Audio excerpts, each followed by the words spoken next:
Combien de fois avez-vous eu du mal à prendre des décisions claires et décisives dans le chaos de la vie quotidienne? Nous sommes nombreux à être confrontés à cette situation, et les conséquences d'une incapacité à penser clairement peuvent être profondément frustrantes. Et si je vous disais qu'il existe 5 leçons précieuses, tirées du stoïcisme de Marc Aurèle, qui peuvent vous aider à améliorer votre capacité à penser clairement et avec discernement. Chacune d'entre elles est conçue pour vous donner des informations détaillées sur la manière de cultiver un esprit calme et concentré, même face aux défis les plus difficiles. Il ne s'agit pas seulement d'acquérir des connaissances théoriques, mais d'appliquer ces principes intemporels dans votre vie quotidienne, en transformant vos capacités de réflexion de manière tangible et significative. Avant de commencer, je voudrais vous parler un peu de Marc Aurèle, afin que vous puissiez comprendre la puissance des leçons que vous allez recevoir.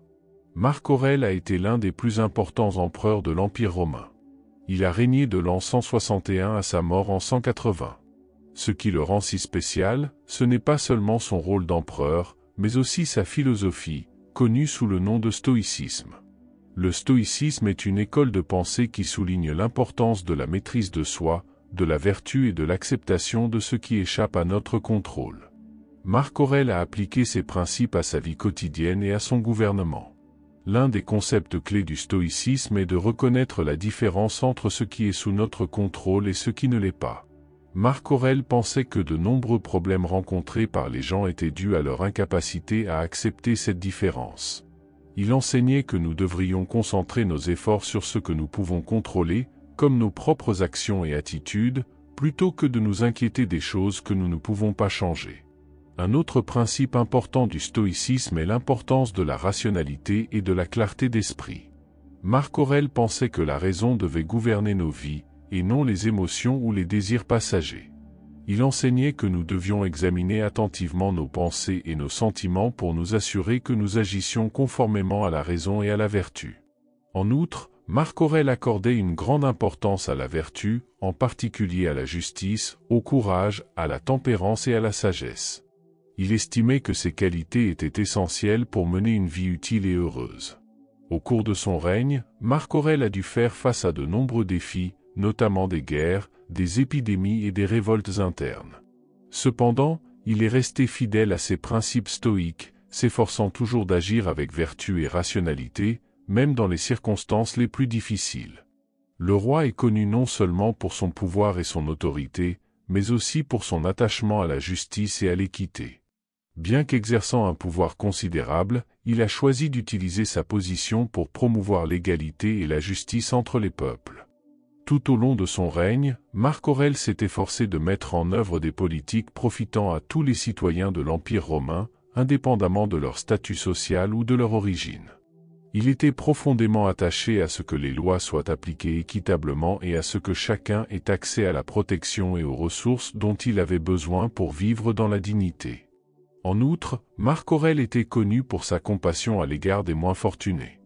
Il comprenait les difficultés rencontrées par les pauvres et les défavorisés et s'efforçait de les aider dans la mesure du possible. Il a notamment mis en œuvre des programmes d'assistance sociale et créé des opportunités pour les personnes défavorisées afin d'améliorer leurs conditions de vie. Dans ses décisions et ses actions, Marc Aurèle recherchait toujours le bien commun et un équilibre entre les intérêts individuels et collectifs. Il reconnaissait l'importance d'écouter toutes les parties concernées par une question et d'examiner attentivement les conséquences de ses décisions avant d'agir. En outre, Marc Aurèle était également connu pour son intégrité personnelle et son éthique. Il refusait la corruption et le favoritisme et était un fervent défenseur de la transparence et de la responsabilité au sein du gouvernement. En résumé, on se souvient de Marc Aurèle non seulement pour son pouvoir et son autorité en tant qu'empereur romain, mais aussi pour son attachement à la justice et à l'équité. Il s'est servi de sa position pour promouvoir le bien-être de tous les citoyens de l'Empire romain et pour veiller à ce que la loi soit appliquée de manière équitable et impartiale. Son exemple continue d'inspirer les gens du monde entier à lutter pour un monde plus juste et plus équitable. Pour que ces leçons aient un impact réel sur votre vie, vous devez commencer à mettre en pratique l'état d'esprit de la philosophie stoïcienne. Pour les stoïciens, faire ce qui est juste signifie agir conformément à la vertu et à la raison, même en cas de difficulté ou d'adversité. Ils enseignaient que chacun est maître de ses actions et de ses attitudes, et que nous devrions viser l'excellence morale dans tout ce que nous faisons. L'un des principes fondamentaux du stoïcisme est de reconnaître la différence entre ce qui est sous notre contrôle et ce qui ne l'est pas. Par exemple, nous ne pouvons pas contrôler les événements extérieurs tels que le temps ou les actions d'autres personnes, mais nous pouvons contrôler la manière dont nous réagissons à ces situations. En concentrant nos efforts sur ce qui est sous notre contrôle, nos propres choix et comportements, nous pouvons trouver une plus grande paix intérieure et un plus grand contentement. En outre, les stoïciens soulignaient l'importance de cultiver un esprit clair et rationnel. Ils pensaient que la plupart des problèmes auxquels les gens sont confrontés sont dus à des pensées irrationnelles et à des émotions incontrôlées. En pratiquant l'examen de conscience et la réflexion, nous pouvons identifier et corriger les schémas de pensée néfastes, ce qui nous rend plus aptes à faire face aux défis de la vie d'une manière calme et équilibrée. Un autre aspect essentiel du stoïcisme est la recherche de la vertu, en particulier les vertus de courage, de justice, de tempérance et de sagesse. Les stoïciens enseignaient qu'en vivant selon ces vertus, nous pouvons donner un sens et un but à notre vie, quelles que soient les circonstances extérieures. La première leçon porte sur l'entraînement de notre perception afin d'éviter les jugements hâtifs et d'adopter une perspective plus optimiste. Cela signifie qu'il faut apprendre à considérer les situations de manière plus large et plus positive, plutôt que de tirer des conclusions rapides basées sur des émotions ou des préjugés. Un aspect important de cette démarche est la pratique de l'empathie et de la compréhension. Plutôt que de juger immédiatement quelqu'un pour ses actes ou ses paroles, il est essentiel d'essayer de comprendre le contexte qui sous-tend son comportement. Nous sommes tous confrontés à des défis et à des difficultés dans notre vie, et ces facteurs influencent souvent notre façon d'agir. En adoptant une perspective plus empathique, nous pouvons éviter de faire des suppositions hâtives et être plus tolérants envers les autres. Il est également important de se rappeler que nous ne disposons pas toujours de toutes les informations dont nous avons besoin pour porter un jugement précis. Souvent, nos perceptions sont limitées et influencées par nos propres expériences et croyances. Il est donc utile de faire preuve d'humilité et de reconnaître que nous pouvons nous tromper dans nos évaluations. Un autre aspect fondamental de cette leçon est de cultiver un état d'esprit optimiste. Au lieu de nous concentrer sur les aspects négatifs d'une situation, nous devrions en rechercher les aspects positifs et les possibilités de croissance. Il ne s'agit pas d'ignorer les défis ou les difficultés, mais plutôt de les aborder avec une attitude d'espoir et de confiance en notre capacité à les surmonter. Pour former notre perception et adopter une attitude plus optimiste, nous pouvons pratiquer la gratitude et la pensée positive. Il s'agit de reconnaître et d'apprécier les bonnes choses de notre vie, même lorsque nous sommes confrontés à l'adversité. En cultivant un état d'esprit de gratitude, nous pouvons développer une vision plus équilibrée et plus positive du monde qui nous entoure. En résumé, la première leçon nous apprend à entraîner notre perception afin d'éviter les jugements hâtifs et d'adopter une perspective plus optimiste. En pratiquant l'empathie, l'humilité et la gratitude, nous pouvons développer une vision plus claire et plus positive des situations auxquelles nous sommes confrontés, ce qui nous permet de répondre de manière plus constructive et plus efficace aux défis de la vie. Cette leçon nous enseigne l'importance de contrôler nos émotions, non pas en les supprimant, mais en les réorientant de manière constructive. En d'autres termes, au lieu d'ignorer ou de réprimer nos sentiments, nous devons apprendre à les gérer de manière saine et productive. La première étape pour contrôler nos émotions est de les reconnaître et de les accepter. Il est normal de ressentir un large éventail d'émotions, telles que la joie, la tristesse, la colère, la peur et l'anxiété. Le fait de nier ou d'essayer d'étouffer ces sentiments ne peut qu'entraîner des problèmes émotionnels par la suite. Au contraire, nous devrions nous autoriser à ressentir nos émotions, sans jugement. Cependant, il est important de ne pas se laisser submerger par ces émotions. Lorsque nous nous sentons submergés par des sentiments intenses, il est utile d'apprendre des techniques de régulation émotionnelle telles que la respiration profonde, la méditation ou la pratique d'activités relaxantes comme la marche en plein air ou l'écoute d'une musique apaisante. Ces stratégies peuvent nous aider à calmer notre esprit et à retrouver un équilibre émotionnel. Il est également important d'apprendre à réorienter nos émotions de manière constructive. Au lieu de nous laisser emporter par des impulsions émotionnelles négatives, nous pouvons canaliser notre énergie vers des activités positives et productives. Il peut s'agir d'exprimer nos sentiments par l'art, l'exercice physique ou la participation à des projets significatifs. En transformant nos émotions en actions constructives, nous pouvons trouver un soulagement et un sentiment d'accomplissement. Une autre stratégie efficace pour contrôler nos émotions consiste à pratiquer l'autocompassion et l'amour de soi. Au lieu de nous critiquer parce que nous ressentons certaines émotions, nous devrions nous traiter avec gentillesse et compassion. Cela signifie reconnaître notre humanité commune et accepter qu'il est naturel de se sentir parfois émotionnellement vulnérable.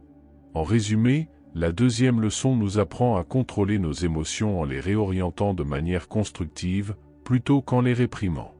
En acceptant nos sentiments, en apprenant des techniques de régulation émotionnelle et en canalisant notre énergie vers des activités positives, nous pouvons cultiver une plus grande résilience émotionnelle et un sentiment de bien-être intérieur. La colère, la peur et l'anxiété sont des émotions puissantes qui peuvent sembler écrasantes si elles ne sont pas correctement gérées. Cependant, ces émotions peuvent également être canalisées vers des actions productives. Lorsque nous nous sentons en colère, par exemple, il est important de reconnaître la source de ce sentiment et d'en comprendre les causes sous-jacentes. Au lieu de laisser la colère nous submerger et nous conduire à des réactions impulsives, nous pouvons canaliser cette énergie vers des activités constructives, telles que la résolution de problèmes ou la pratique d'une activité physique. Cela nous aide non seulement à gérer la colère de manière saine, mais aussi à transformer cette émotion en quelque chose de positif. De même, la peur et l'anxiété peuvent être débilitantes si elles ne sont pas correctement gérées. Au lieu d'éviter les situations qui nous causent de la peur ou de l'anxiété, nous pouvons apprendre à les affronter et à transformer ces émotions en motivation pour agir. Par exemple, si nous sommes anxieux à l'idée de faire une présentation au travail, nous pouvons canaliser cette anxiété en la préparant et en la pratiquant, ce qui nous permet de nous sentir plus confiants et mieux préparés. En outre, il est utile d'apprendre la technique de la pleine conscience pour gérer les émotions intenses. La pleine conscience consiste à être présent dans le moment présent, à observer nos pensées et nos sentiments sans porter de jugement. Cela nous permet de reconnaître nos émotions sans être submergés par elles, ce qui nous permet de choisir comment réagir de manière consciente et constructive. Une autre façon de gérer ces émotions est de chercher le soutien d'autres personnes. Parler de nos sentiments avec des amis, des membres de notre famille ou des professionnels de la santé mentale peut nous aider à adopter une nouvelle perspective sur nos problèmes émotionnels et à trouver des moyens plus sains d'y faire face. Les émotions sont naturelles et nous les éprouvons tous à un moment ou à un autre. Cependant, nous pouvons apprendre à gérer ces émotions en les canalisant vers des actions productives, en pratiquant la pleine conscience et en recherchant du soutien si nécessaire. Ce faisant, nous pouvons développer une plus grande résilience émotionnelle et trouver des moyens plus sains de faire face aux défis de la vie. Si ces leçons vous ouvrent déjà l'esprit, n'oubliez pas de vous abonner pour ne pas manquer les prochains contenus. Cette leçon nous enseigne l'importance d'embrasser la dichotomie du contrôle, c'est-à-dire de reconnaître la différence entre ce que nous pouvons et ce que nous ne pouvons pas contrôler dans notre vie. Il s'agit d'apprendre à diriger notre énergie vers ce qui est sous notre contrôle et d'accepter calmement ce qui est hors de notre influence. Lorsque nous sommes confrontés à des défis ou à des situations stressantes, il est naturel de ressentir le besoin de contrôler tout ce qui nous entoure. Cependant, cette mentalité peut être une source de frustration et d'anxiété, car nous sommes souvent confrontés à des circonstances qui échappent à notre contrôle. La clé pour gérer cette dichotomie est d'identifier clairement ce qui est sous notre contrôle et ce qui ne l'est pas. Par exemple, nous pouvons contrôler nos propres actions, pensées et attitudes, mais nous ne pouvons pas contrôler le comportement des autres, les conditions extérieures ou le cours naturel des événements.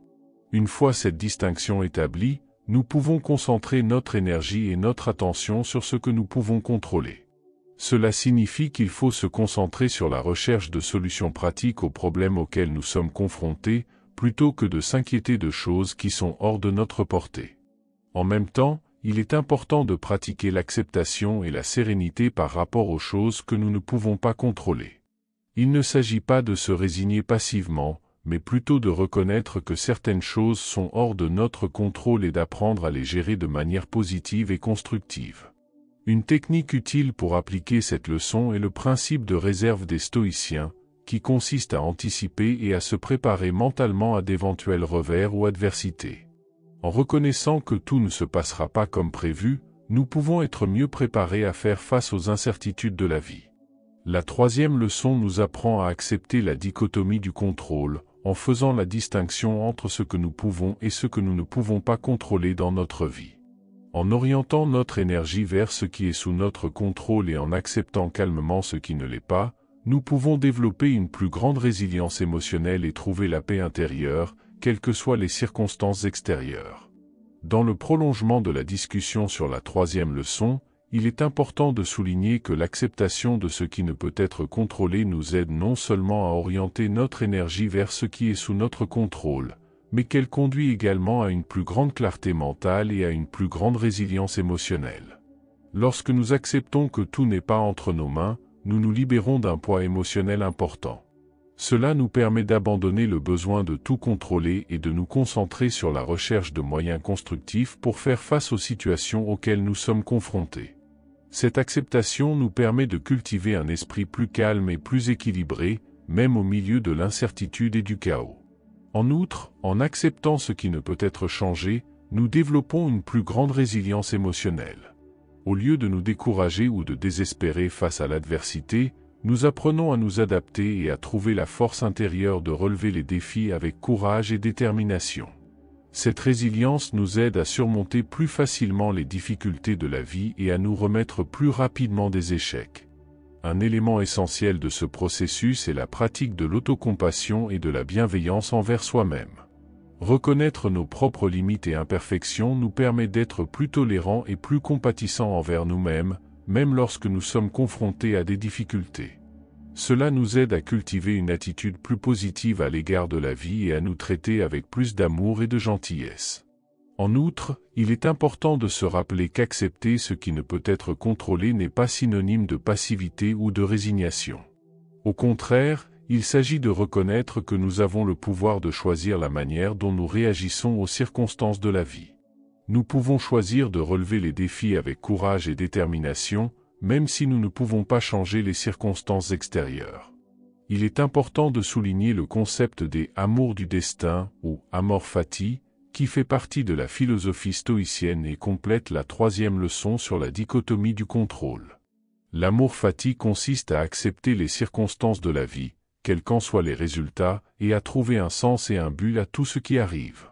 En substance, l'amor fati nous apprend non seulement à accepter ce que nous ne pouvons pas contrôler, mais aussi à embrasser pleinement tous les aspects de notre vie, y compris les moments de douleur, d'échec et d'adversité. Au lieu de nous lamenter ou de nous rebeller contre les difficultés, nous devons apprendre à les accepter comme faisant partie intégrante de notre voyage et à trouver de la beauté et du sens même dans les moments les plus difficiles. Cela ne signifie pas une résignation passive face aux circonstances de la vie, mais plutôt une attitude d'acceptation active et sereine. En adoptant l'amour fati, nous transformons nos expériences en opportunités de croissance et d'apprentissage. Cela nous permet de développer une plus grande résilience émotionnelle et un sentiment de paix intérieure, quelles que soient les circonstances extérieures. Une partie importante de cette pratique consiste à apprendre à trouver la beauté et la gratitude même dans les situations les plus difficiles. Au lieu de nous concentrer sur les aspects négatifs d'une situation, nous pouvons choisir de nous concentrer sur les leçons que nous pouvons en tirer et sur les opportunités de développement personnel qu'elle peut nous offrir. Cela nous permet de cultiver une attitude plus positive à l'égard de la vie et de trouver la joie et le contentement même dans les situations les plus difficiles. L'amour fati nous aide à développer une plus grande confiance dans l'univers et dans notre propre destin. En acceptant pleinement les circonstances de la vie, quelle qu'en soit l'issue, nous pouvons développer un profond sentiment de paix intérieure et une foi inébranlable dans le pouvoir du destin. La quatrième leçon porte sur l'adoption de vertus telles que la sagesse, la justice, la tempérance et le courage. Ces vertus sont fondamentales pour la philosophie stoïcienne et jouent un rôle essentiel dans le développement d'une vie pleine et significative. Examinons chacune d'entre elles. Sagesse. La sagesse consiste à développer le discernement et la compréhension nécessaires pour faire des choix éclairés et agir avec sagesse dans toutes les situations.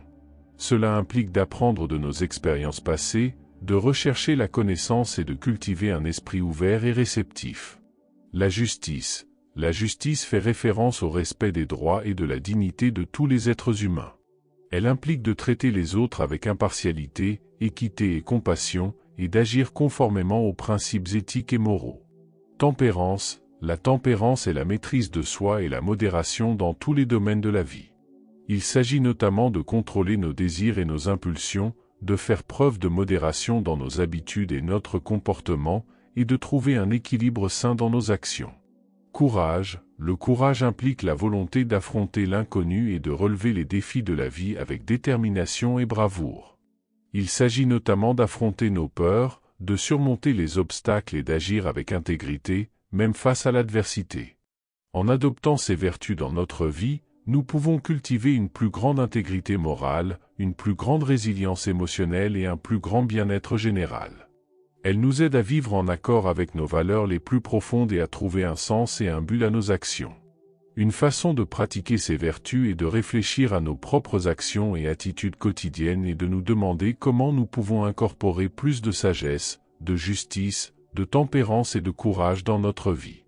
Il peut s'agir de prendre des décisions éthiques, d'agir avec compassion et empathie envers les autres, de pratiquer la modération dans nos habitudes et notre comportement, et d'affronter nos peurs avec courage et détermination. En cultivant ces vertus, nous pouvons devenir des personnes plus équilibrées, plus compatissantes et plus résistantes, et vivre une vie plus authentique et plus significative. Les comportements vertueux ne profitent pas seulement à l'individu, ils contribuent également au bien-être général et favorisent la tranquillité au sein de la communauté. Lorsqu'une personne pratique des vertus telles que la sagesse, la justice, la tempérance et le courage, elle renforce non seulement sa propre intégrité morale et sa résilience émotionnelle, mais elle crée également un impact positif autour d'elle. Ces vertus inspirent et influencent les autres, créant un environnement de confiance, de respect et d'harmonie. Par exemple, une personne qui agit de manière juste et équitable dans ses interactions avec les autres favorise un sentiment de confiance et de coopération au sein de la communauté. De même, une personne qui pratique la tempérance et la maîtrise de soi dans ses habitudes et son comportement contribue à un environnement d'équilibre et de modération. Enfin, une personne courageuse et déterminée peut inciter les autres à affronter leurs propres peurs et défis avec bravoure et détermination. En outre, un comportement vertueux crée un cycle positif de bonté et de générosité. Lorsque nous agissons avec compassion et empathie envers les autres, cela ne profite pas seulement aux personnes directement concernées, mais crée également un impact positif qui se propage au-delà de nous-mêmes, générant une vague de bonté et de compassion qui se répercute dans toute la communauté.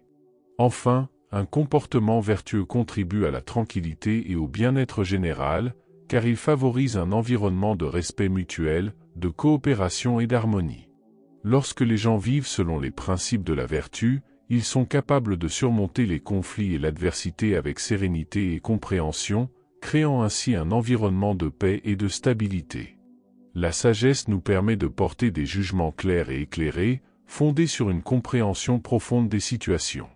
Lorsque nous cultivons la sagesse, nous sommes capables de prendre des décisions réfléchies et d'agir en accord avec nos valeurs les plus profondes, ce qui conduit à une vie plus significative et plus épanouissante. La justice. La justice promeut l'équité et le respect des droits et de la dignité de tous les individus.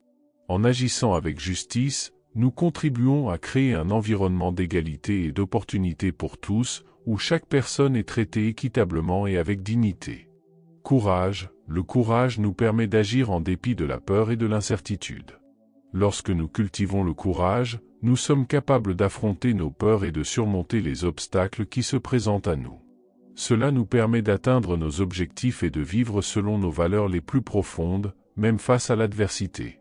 Tempérance. La tempérance favorise l'équilibre et la modération dans tous les domaines de notre vie. En pratiquant la tempérance, nous sommes capables de contrôler nos désirs et nos impulsions, d'éviter les excès et de cultiver un mode de vie sain et équilibré. Ensemble, ces vertus travaillent en harmonie pour promouvoir une vie d'intégrité, de résilience et de sens.